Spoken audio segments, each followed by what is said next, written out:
as you are trying to get to a better place and understanding narcissism and understanding the attacks and what's happening, there's one main concept you have to really get, and that this thing is all about control. You can talk about all the other things and their grandiose personalities or their selfishness and all that. Those are all part of it. But the real thing is it comes down to control and them wanting to and feeling the need to have to control you. So in this video, I'm not going to focus on the why of that, but I'm going to focus on the aspects of control and the tactics and break it into two main categories. And really all of what they do comes down to these two categories, and it's the same as witchcraft, because in a sense narcissism is an extension of the same sort of power dynamics as witchcraft. And I learned a lot about this from this guy named Derek Prince, who's the master teacher on this, and he said that there's really just two things.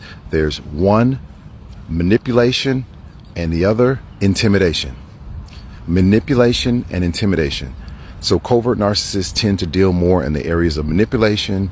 People who are overt narcissists, or a lot of times male narcissists, tend to deal more in intimidation, but they also might use manipulation. And female narcissists might use both, but they tend to do more on the manipulation side of things.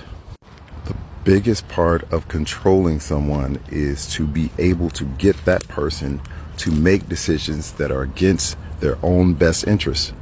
That's ultimate control. You don't have to do it if they do it for you.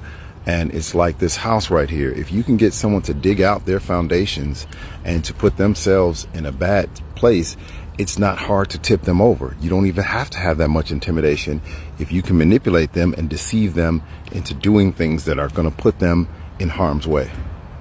When we're talking about narcissistic abuse, it's equivalent to emotional abuse.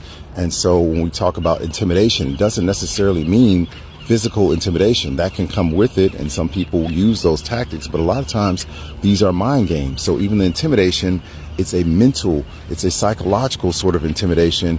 It's giving people threats about leaving them. So discarding is a great example. It's making people feel afraid of what's going to happen based on the threats or the actions that are done by a person. So a narcissist's most powerful attacks usually have both.